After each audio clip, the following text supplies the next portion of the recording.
Muy buenos días, bienvenidos y bienvenidas a Capital Empresa. Y comenzamos nuestro programa con el espacio La Antibiblioteca, donde en esta ocasión ponemos el foco en la construcción de una vida con sentido, más allá de la velocidad, los logros acumulados y la productividad constante. Una invitación a detener el piloto automático, revisar la brújula interna y comprender qué hay detrás de nuestras decisiones, prioridades y aspiraciones. Y después, en nuestro espacio Creando Oportunidades, trasladaremos esa mirada al mundo empresarial para analizar cómo se articula el propósito dentro de una organización y qué papel desempeña en las dinámicas, en la cultura y las estrategias corporativas. Un recorrido que conecta la reflexión personal con la acción profesional y que puede redefinir tanto la forma de trabajar como la manera de liderar. Así que arrancamos Capital Empresa.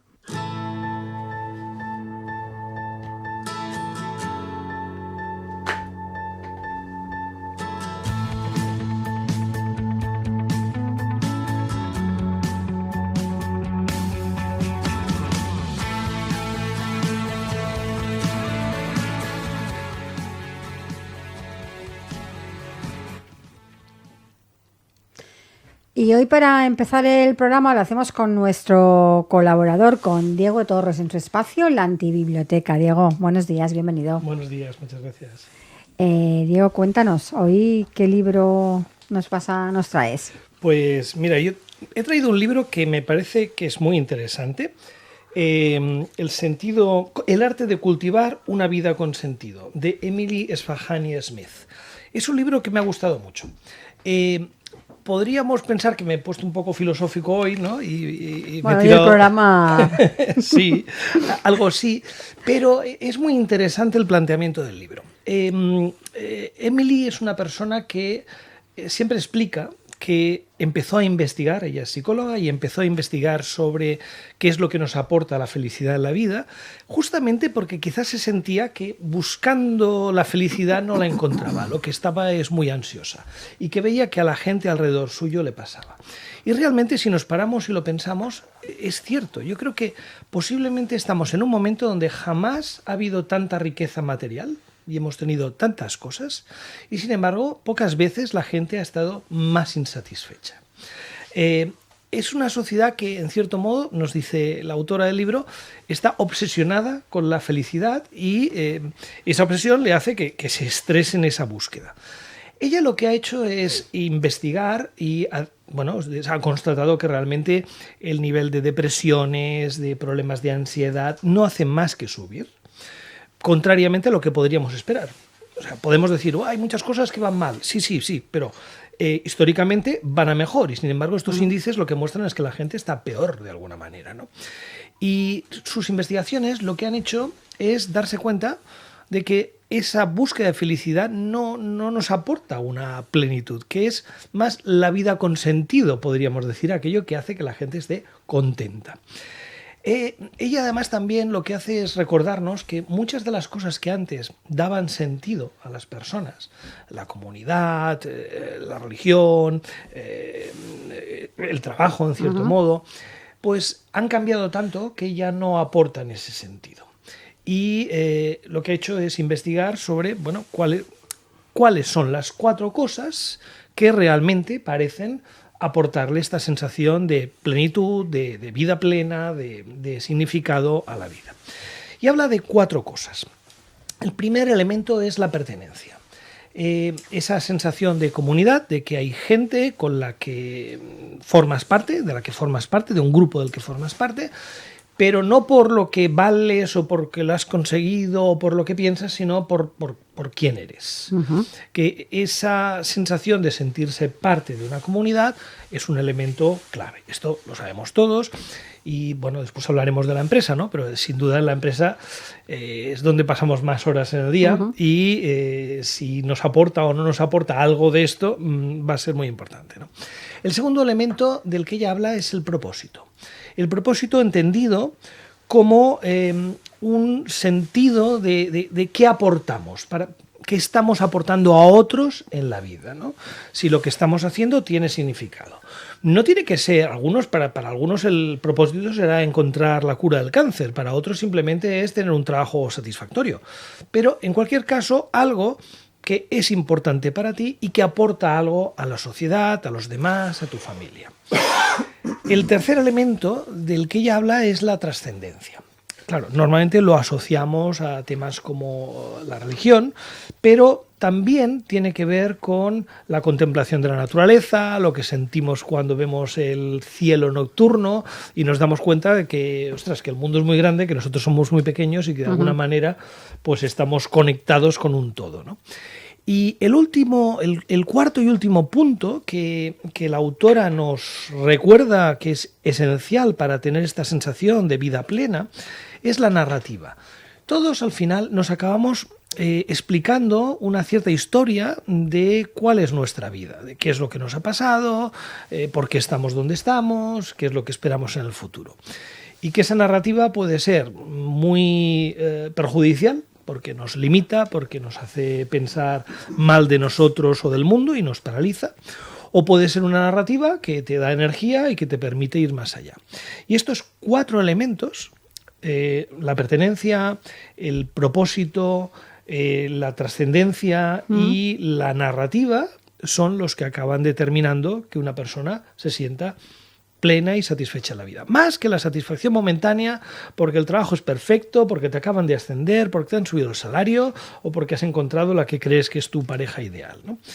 De alguna forma, como os decía, yo creo que la empresa también puede hacer una reflexión, porque algunos, no todos, pero al menos en algunos de estos elementos va a tener una influencia esencial, ¿no? Y yo me quedaría con esta idea. Yo creo que no es un escrito filosófico, es un escrito de divulgación de psicología positiva, pero nos recuerda que hay algo bastante más importante que la satisfacción y que la felicidad, y es esta sensación de propósito en la vida, de conseguir una vida plena. A mí me ha gustado mucho y es un libro que realmente recomiendo. Diego, nos comentabas esos 4 pilares de los que nos habla la autora. ¿Cuál de ellos crees que suele estar más descuidado en nuestra sociedad? Bueno, posiblemente me cuesta elegir. Yo creo que todos, de alguna manera. Pero, por ejemplo, el tema del propósito. Si uno lo piensa, las empresas no existen porque sí. O es muy primitivo decir, bueno, están para ganar dinero. Claro que están para ganar dinero. Pero la única forma en la que una empresa va a ganar dinero es si satisface una necesidad social. Si lo que va a hacer aporta algo o no a sus clientes y a la sociedad en su conjunto. Por lo tanto, ahí hay un elemento de propósito esencial. Y sin embargo, la mayoría de las empresas no lo cultivan en absoluto. Y la sensación cuando hablas con muchos directivos o trabajadores de empresas grandes es no saben para qué están realmente. Yo creo que no costaría tanto dar alguna cierta pista de la conexión que hay entre el trabajo de una persona y lo que aporta a la sociedad. No lo cuidamos. Quizás, bueno, podríamos decir, hombre, la empresa quizás no es el mejor lugar donde buscar la trascendencia. Bueno, quizás no. Pero al menos en el ámbito del propósito creo que hay mucho que hacer. En el tema de la comunidad, bueno, también podríamos decir, estamos ahí para un trabajo, no estamos aquí, no es una familia. De hecho, a veces ciertas exageraciones de lo que la empresa hace o puede dar casi producen una reacción contraria. De acuerdo, pero también hay culturas muy tóxicas que nos alejan demasiado de lo que debería ser una comunidad de personas, aunque sea para realizar un trabajo, ¿no? Y en cuanto al relato, bueno, ahí no estoy seguro. Quizás es un trabajo más personal de encontrar cuál es ese relato que explica lo que haces, lo que le da sentido a lo que haces y lo que quieres hacer en el futuro. Pero también algunas empresas producen unas circunstancias en las cuales es muy difícil tener un relato positivo. Por lo tanto, podemos mejorar, sin duda. Y volviendo un momento a lo que comentabas del propósito, ¿puede una persona crear propósito aunque su trabajo no sea su vocación? A ver, yo creo que sí. Hay montones de ejemplos de personas que tienen trabajos humildes y son capaces de verlos no de una manera positiva y endulzada, sino por lo que son. Tú puedes estar haciendo la limpieza de un entorno. Hace poco recuerdo que entrevistaban a una señora de la limpieza de un hospital. Y no recuerdo muy bien cuál era la noticia y por qué le preguntaban, pero explicaba que, bueno, ella contribuía a la recuperación de los pacientes. ¿Cómo? Pues, bueno, pues en su caso, limpiando y creando un entorno donde hay menos posibilidades de infección y más bienestar. Bueno, no es tan complicado hacer esa conexión. Yo creo que es perfectamente posible y que aporta mucho. Uh-huh. Diego, para finalizar, si tuvieras que resumir el libro en una frase, ¿cuál sería? Pues posiblemente ese énfasis que la autora le pone en que hay cosas más importantes que la felicidad. Y el sentido nos va a dar una plenitud mayor que la búsqueda de la satisfacción inmediata, que a veces es lo que entendemos por felicidad. Pues Diego, como siempre, seguimos sumando libros y ahora continuamos con Creando Oportunidades de Uriol Brutau.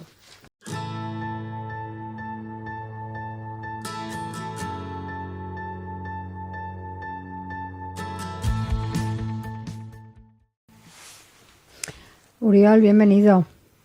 Hoy comentábamos que parece que tenemos un programa un poco filosófico porque hoy hablamos de ese sentido de la vida aplicado al mundo empresarial. Un poco el eslogan sería el sentido de la vida en clave empresarial.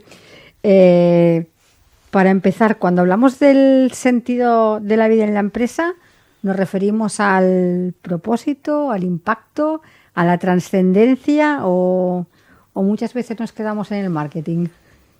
No, en absoluto. Buenos días, Montse, Diego. A menudo confundimos la empresa como un ser alienígena que es solo patrimonio de algunos, de los empresarios, y que no tiene nada que ver con el resto de la humanidad. Diego decía, comentando su libro, que tiene mucho que ver el sentido de la vida o el arte de cultivar una vida con sentido con el arte de cultivar una empresa. De alguna forma, hay algo que a veces perdemos la perspectiva, y es que la empresa son personas. Incluso a pesar de la irrupción en la vida empresarial, en nuestras vidas, de la inteligencia artificial, la empresa sigue siendo inteligencia humana. Es decir, obviamente podremos operar con máquinas, con robots, con algoritmos, con lenguaje generativo, pero al final están las personas definen este rumbo, este propósito, y contagian o de alguna forma son capaces de envolver a todos los demás, a los colaboradores, a los empleados, etcétera, etcétera. Fíjate que decías que el programa de hoy nos va a salir filosófico. Bueno, yo te diría que, hablando de sentido y del sentido de la felicidad, yo puedo constatar que la felicidad es algo efímero. De hecho, por definición, no existe la felicidad permanente. La felicidad son esos momentos que van y vienen. En cambio, el sentido, el propósito, permanece.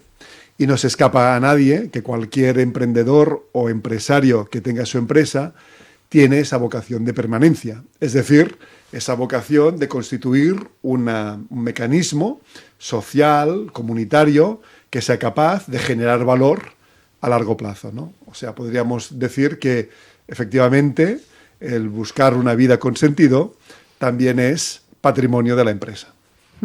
Por lo tanto, podríamos decir que una empresa debe aspirar a un propósito trascendente, ¿no? Aparte de ser rentable, eficiente, cumplir con los clientes, debería tener ese propósito.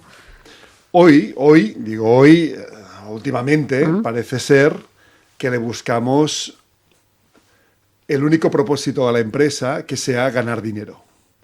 Estamos viviendo una especie de ola de tsunami cortoplacista, donde parece ser que quizá traído por el vaivén económico, si no ganas dinero muy rápido y mucho y en volumen y no puedes tener un Maserati por las calles de Dubái, pues entonces ya no eres nadie, ya no eres alguien de referencia, ¿no?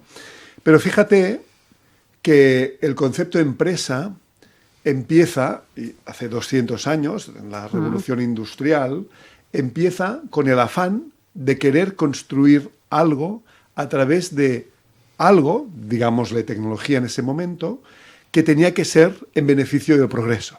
Es decir, hay implícito, inherente, un concepto de visión a largo plazo, de mejora de la comunidad, de esa visión que podríamos llamarle visión empresarial. Fíjate tú en un detalle que me viene ahora y Diego me dirás si encaja o no encaja.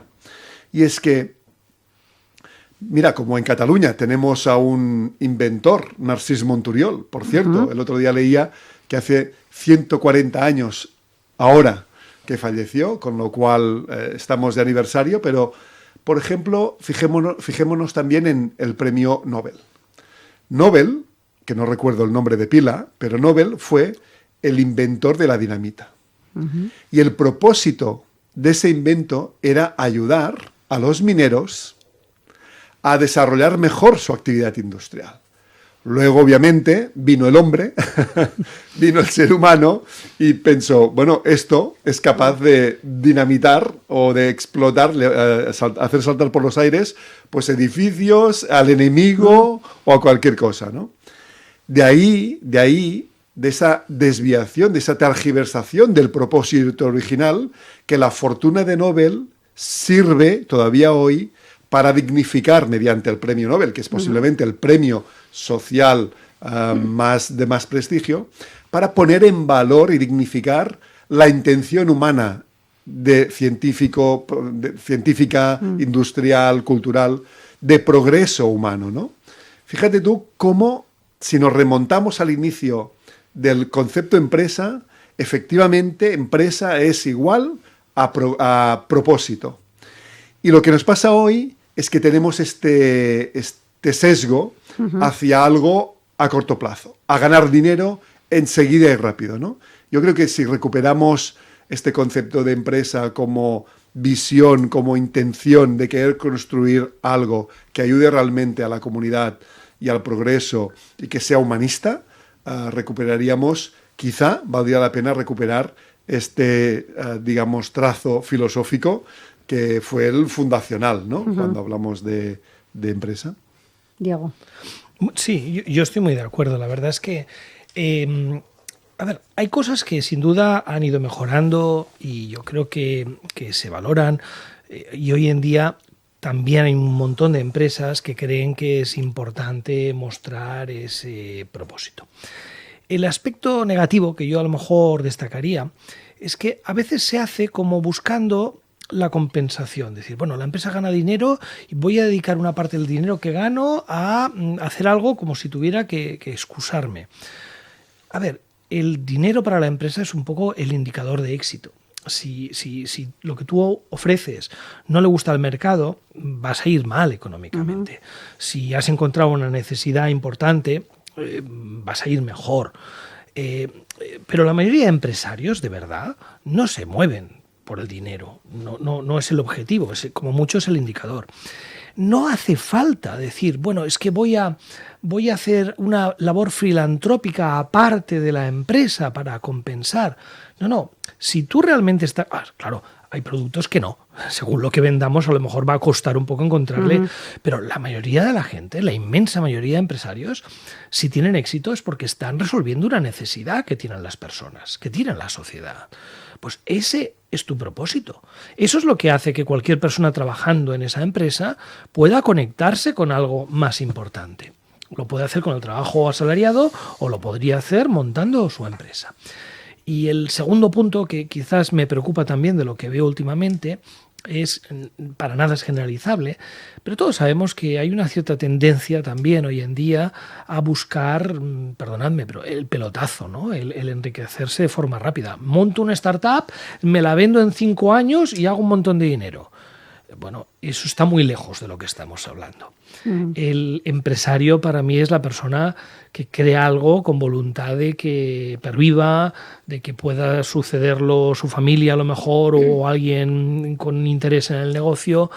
eso te puede dar sentido. El pelotazo rápido te llenará la cartera, pero no te va a dar sentido en la vida. Yo creo que en la sociedad actual conviven las dos cosas, ¿no? Algunas tendencias que son preocupantes y al mismo tiempo una gran cantidad de empresarios que yo creo que lo ven de esa manera positiva, ¿no? Su función. Una vez te estaba escuchando y me sumo. De hecho, estamos de acuerdo en el principio de este pelotazo que tú dices, en el ganar dinero, en el trabajar sin propósito, ¿no? Me acuerdo una vez un empresario, yo lo considero más mentor que cliente, me decía, mira, Oriol, el dinero va y viene, pero el sentido de lo que tú haces, esto permanece, ¿no? Y de alguna forma, cualquier empresario que sepa que trabaja y que el sentido de su trabajo es precisamente el largo plazo, sabe que no necesita capital económico para lograrlo, que lo que necesita es capital a menudo intelectual, a menudo humano, sin duda, pero sobre todo ese capital, ese patrimonio interior que es, dejádmelo decir así, inembargable, ¿no? Y de alguna forma es lo que da sentido. Creo que es Cristóbal Colón, no el descubridor de América, sino el fundador de la Falleda, que dice el verdadero sentido del trabajo es el trabajo con sentido, ¿no? Y esto yo creo que es algo que debería acompañar efectivamente a cualquier empresario en el momento actual, porque además, como decías tú bien, Diego, la mayoría de los empresarios con los que yo trabajo tienen este sentido de valor del trabajo y de la empresa. Pero a menudo el ruido que nos envuelve hace que perdamos esta perspectiva, ¿no? Yo creo que esta, digamos, frase del señor Colón puede reorientarnos y reenfocarnos al verdadero sentido de la empresa, ¿no? Hablando de este propósito, ¿puede existir una organización sin propósito con empleados que sí lo tengan? Wow. A ver, entendamos que, no sé, Diego, te lo paso, ¿no? una empresa... Es decir, ¿es posible esta combinación? Es una empresa en la que los promotores y los líderes no tengan un propósito, no lo comuniquen debidamente, no lo contagien y no remen en la misma dirección que sus empleados, o es una atrocidad o es algo absolutamente efímero, diríamos, ¿no? Porque si empleados van en una dirección y empresarios van en otra, bueno, pues la grieta es evidente, ¿no? Las fuerzas son opuestas y esto se rompe. ¿Puede existir una empresa sin propósito? Sí. ¿Dura mucho una empresa sin propósito? ¿Es muy longeva una empresa sin propósito? En mi experiencia, no. Suele ser una empresa que termina rápidamente con su actividad, ¿no? La quema, la quiebra, es absorbida, es transformada. Pero yo creo que al final la empresa es la suma del carácter y del propósito de todos los que la componen, ¿no? Y yo te contestaría, Montse, con un sí y no. Es muy malo que los líderes de una empresa no sean capaces de tener un poco claro ellos el propósito e intentar transmitirlo al resto del equipo. Ahora bien, yo trabajo con empresas de tamaños muy distintos, ¿no? En una empresa pequeña o mediana, el fundador, el empresario, lo es todo. En las grandes pasa de todo. O sea, yo he vivido empresas grandes donde los fundadores tenían un claro sentido de la misión y eso es buenísimo. Pero también he visto empresas donde eso no existe y sin embargo algún directivo, un director de departamento, incluso una persona en su función es capaz de verlo. ¿Cuál es lo que está haciendo? ¿Cuál es el sentido de lo que está haciendo? Y lo ve, lo tiene claro, se lo infunde a lo mejor a los que están cerca suyo y desde luego a él le da mucha más satisfacción el trabajo. Entonces, yo diría, mejor que tengamos líderes con esa capacidad, pero si no los tenemos, nadie nos quita la capacidad de nosotros encontrarle el sentido a lo que hacemos. Y si controlamos una pequeña área de la empresa y no toda, a nuestra gente le podemos infundir ese sentido de dirección. Lo mejor es que todo vaya unido, pero si no, nosotros podemos hacer mucho más de lo que pensamos. No necesitamos que un líder nos diga cuál es el sentido de lo que hacemos. Claro, es interesante. Esto sucede, Diego, y no sé si estás de acuerdo conmigo, en los casos en que a menudo una empresa es comprada por un capital, digamos, por una agencia de inversión, ¿no? El propósito de la empresa de capital es claro. Riesgo, capital, digamos, es el de la rentabilidad. Oye, el cómo lo hagas y lo que hagas y tal, a mí da igual, a mí dame rentabilidad, ¿no? Y luego queda en manos, efectivamente, de esos directivos o de esos copropietarios, esos minoritarios, que tienen que perseguir este sentido dando rentabilidad, ¿no? Y es verdad, desde el punto de vista de la empresa es muchas cosas, tiene muchos niveles, ¿no?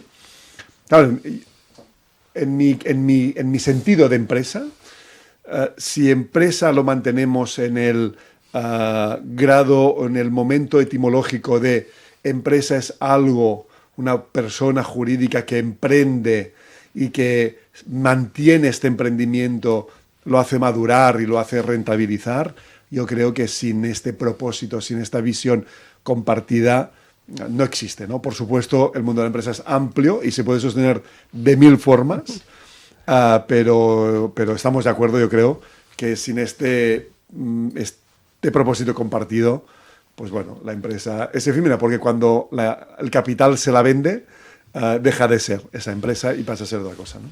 Estaba pensando en lo mismo. Cada vez, además, hay más empresas familiares, por ejemplo, que cuando llegan a un cierto tamaño se venden. Y empresas grandes, por supuesto, están en manos de grandes fondos. Claro, que te adquiera un fondo y te diga, por ejemplo, lo que tienes que hacer es multiplicar la EBITDA por 4 en los próximos 3 años, a ver, muy inspirador no es. No mucho. Claro. Ahora, yo creo que ahí es donde se verá la calidad del equipo directivo. ¿El capital que te va a pedir? Pues eso, pues rentabilidad. ¿Y los sindicatos que te van a pedir? Bueno, pues que mejores las condiciones. Cada stakeholder, cada grupo de interés de la empresa va a tirar hacia donde le conviene. El directivo, el buen directivo, yo creo que debería ser alguien capaz de integrar esas demandas, que no son más que eso, demandas, y tener claro tanto la estrategia, el cómo, como ese sentido de propósito, el por qué. Si eso lo tiene claro, lo va a hacer mucho mejor y desde luego va a conseguir que su equipo reme más en la dirección adecuada. Sin duda. Fácil nos lo ponemos cuando el sector financiero solo exige y no...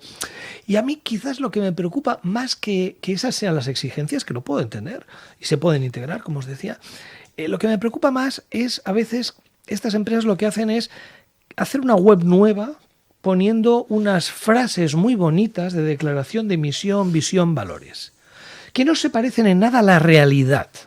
Eso no solamente no es bueno, sino que es claramente negativo, porque lo que va a hacer es suscitar una sensación de descreimiento, de desapego brutal entre el personal.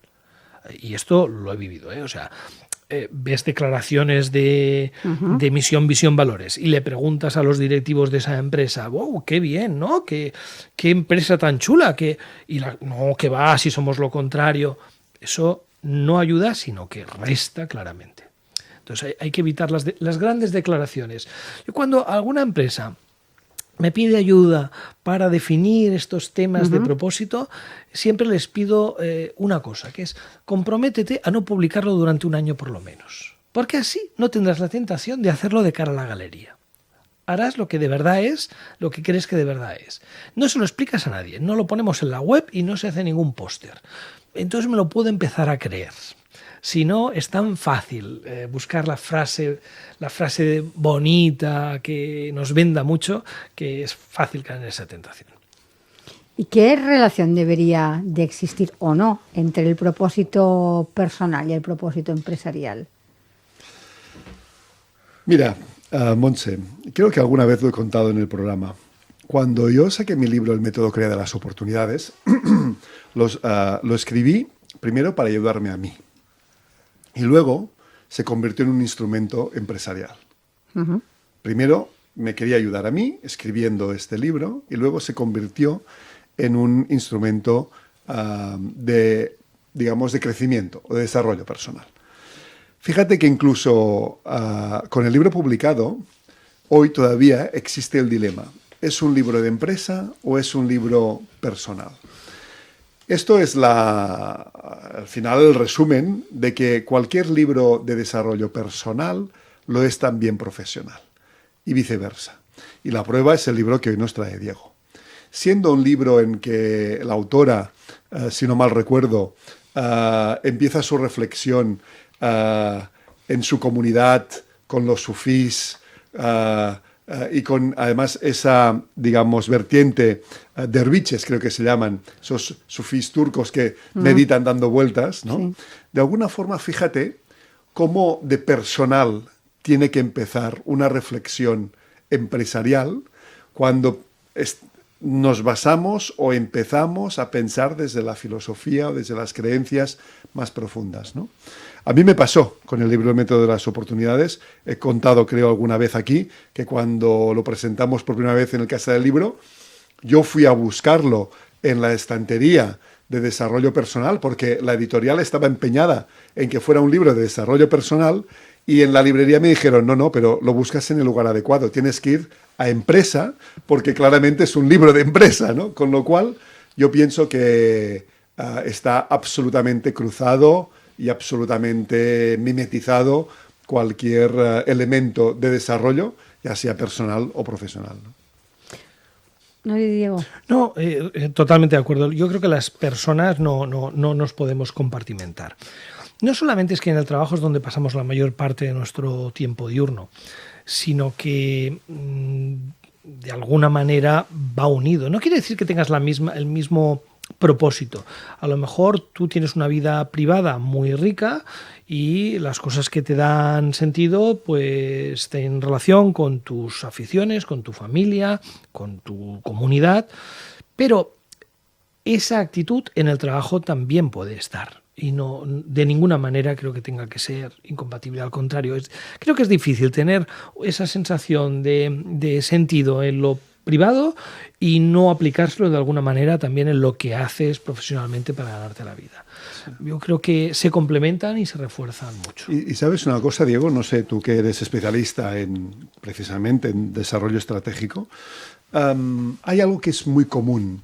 Y cuando yo acompaño a personas seniors en esta reinvención profesional, cuando hago esto y cuando acompaño a la empresa también en su reinvención, a veces suelo distinguir entre vayamos a identificar lo que hacemos del para qué lo hacemos.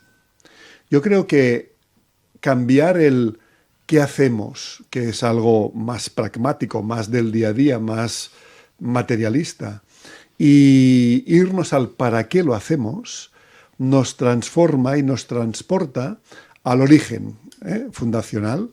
Y esto pasa a menudo, como os decía, en una empresa en que de pronto se plantea abrir nuevos mercados, desarrollar nuevos productos, y lo está haciendo con una dinámica, digamos, desde la perspectiva de la productividad o de la producción. Uh-huh. Tengo que seguir produciendo más productos sin saber exactamente para qué lo hago, ¿no? Y esto ha pasado incluso a grandes corporaciones. Grandes corporaciones frustran productos porque no están alineados en su para qué, ¿no? Y en las personas nos pasa lo mismo.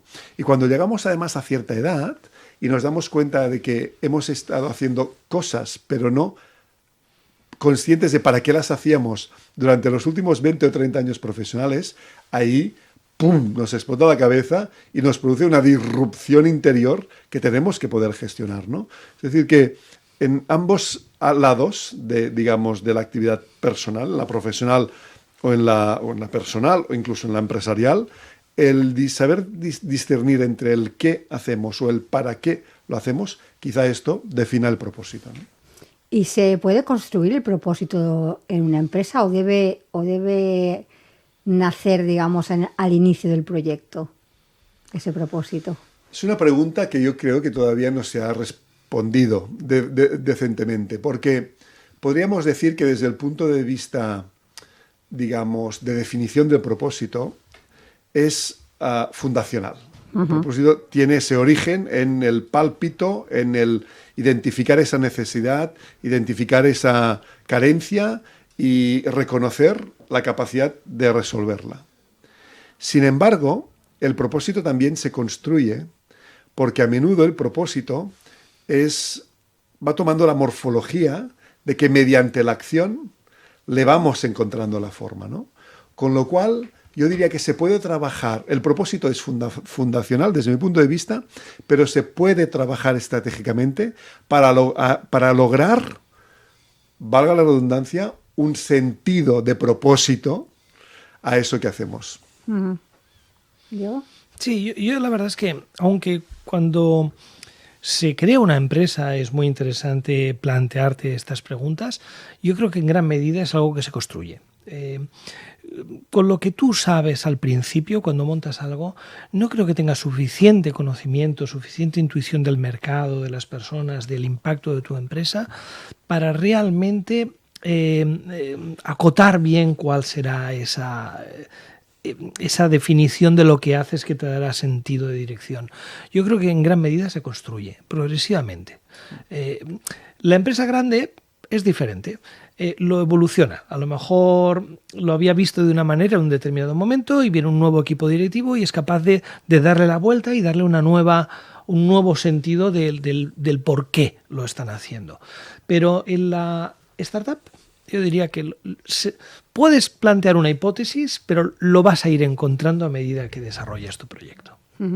¿Y cómo se integra el propósito en la estrategia de la empresa sin que esto sea un freno en la toma de decisiones ni en la, digámoslo así, la ambición empresarial?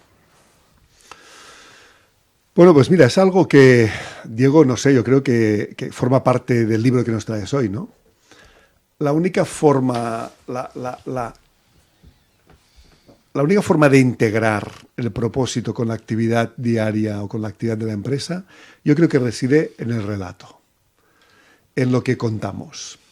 Es la masilla que une esas grietas o esas, digamos, espacios que quedan entre lo que hacemos y el por qué lo hacemos, ¿no? Yo creo que el relato, incluso ahora Diego nos decía claramente el propósito se construye, yo creo que el relato nos permite generación a generación transitar e ir revolucionando incluso un propósito fundacional con un propósito en el momento en que estemos, ¿no? Porque llega una nueva generación, porque llega un nuevo equipo directivo. En el relato es capaz de sostener esa idea que las personas comprendemos y retenemos, ¿no? Yo creo que se integra, a tu pregunta, el propósito se integra en la organización a través de lo que compartimos y de cómo lo compartimos y de esa visión de futuro también compartida. Sí, yo te diría, mira, este aspecto ha sido bastante estudiado. Hay, de hecho, un profesor americano que le dio muchas vueltas al tema del propósito de la empresa. Las palabras quizás las cambie, pero tiene incluso un esquema que recuerdo perfectamente con 4 elementos que está muy bien, que muestra la relación entre el propósito y la estrategia, ¿no? Porque la estrategia es un cómo. El qué no sale de la estrategia, debe salir de otro lado, ¿cuál? Pues posiblemente ese propósito.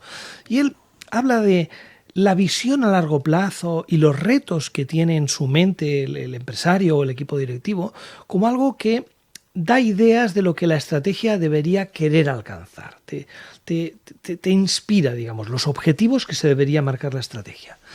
Pero la misión, aquello que nosotros creemos que hacemos por la sociedad, por los clientes, por el mercado, y los valores, lo que nos importa en el cómo, No unos mínimos éticos, no una cosa aspiracional, sino, mira, nos gusta más hacer las cosas de esta manera que de esta otra. Esas dos cosas, la misión y los valores, determinan qué estrategias de entre las posibles queremos escoger. O sea, nos ayudan a determinar la estrategia, tanto porque nos la inspiran como nos ayudan a seleccionar, ¿no?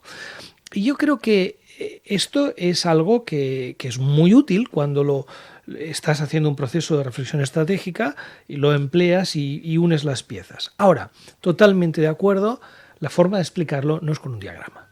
Si quieres explicar y transmitir estas cosas, has de explicar un relato. A veces en la empresa familiar es el relato de por qué el fundador montó la empresa y lo que hizo y las aventuras que pasó y cómo tuvo éxito. A lo mejor es un relato que creamos nuevo para explicarle a los accionistas de por qué nuestra startup va a funcionar. Pero es un relato porque los humanos lo entendemos mucho mejor en forma de relato que con un diagrama de 2 dimensiones.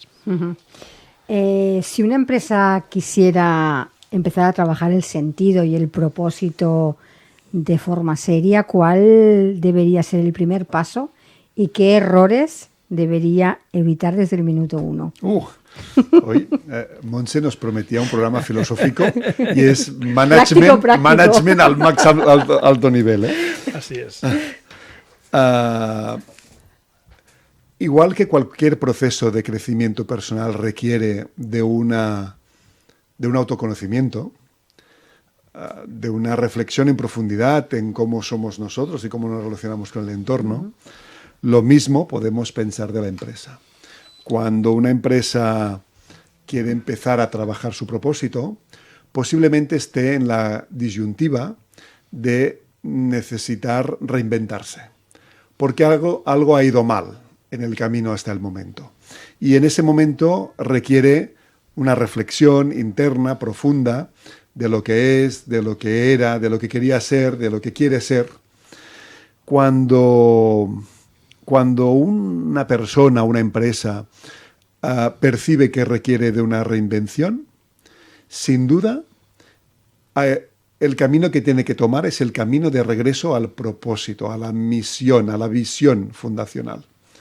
Claro, o esto, o se constituye en un holding, dejádmelo decir así, es decir, en una empresa de empresas, donde cada empresa puede incluso tener su propio camino independiente, ¿no? En un holding incluso patrimonial, empresarial de tipo patrimonial, ¿no? Con lo cual, yo te diría que en este sentido, una reflexión interna de lo que queremos ser, y esto no significa renunciar al progreso y volver al origen, es decir, una empresa que empezó haciendo alpargatas con el afán ese de querer proveer a las personas de un calzado para trabajar, no significa que 2 siglos después tenga que volver a se replantee volver a las alpargatas. No.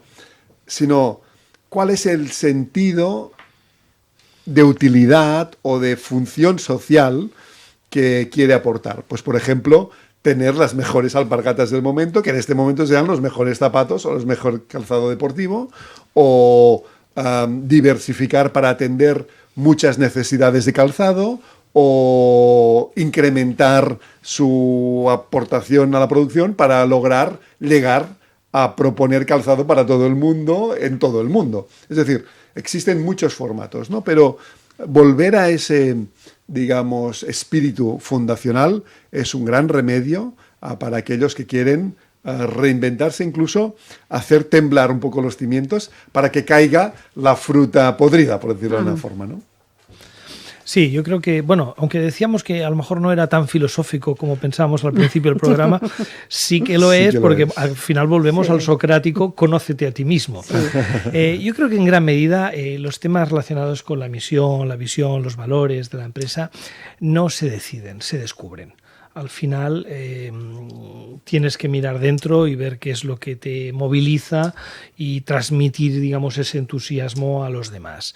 Por lo tanto, es algo más de descubrimiento que de diseño y de decisión, por lo tanto. Y para finalizar, porque nos quedan 3 minutitos, ya que estamos en la era de los datos, de medirlo todo y de tener los datos tangibles para saber cómo nos funciona la empresa. ¿Es posible medir el retorno del propósito o seguirá siendo esa variable intangible pero necesaria? Wow. Tiene que ser muy rápido. Muy rápido, vamos a ver. Partimos de una idea establecida, que es que tenemos la sensación de que hoy en la empresa el crecimiento es infinito. Y yo no estoy muy de acuerdo en esto. Yo creo que no hay crecimiento infinito porque nunca se crece desde el mismo lugar, se va evolucionando, ¿no? Con lo cual diría que el propósito es medible en tanto que se va cumpliendo los objetivos fundacionales de la compañía, ¿no? Es decir, en tanto que, por ejemplo, en Cataluña tenemos la segunda empresa más antigua de España, la primera de Cataluña, data del año 1640 y pico. Es decir, son muchísimas generaciones, ¿no?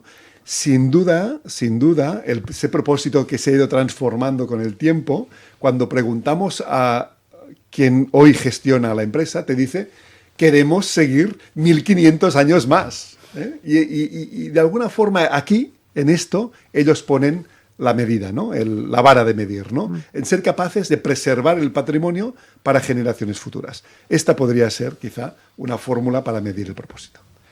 Se lo preguntaré a una amiga mía. Les Augman, de Chicago, está ahora trabajando, su proyecto es el concepto de Return on Purpose. Medir el retorno sobre el propósito. Está publicando cosas muy interesantes. Otro día igual hablamos de ello. Él no responde, por eso. Mójate, Diego, mójate. Pues Uriol, Diego, como siempre, muchas gracias por acompañarnos y nos vemos la próxima semana. Muchas gracias. Y nosotros volvemos mañana. Les espero a las 11 en Capital Empresa. Así que hasta mañana y feliz día.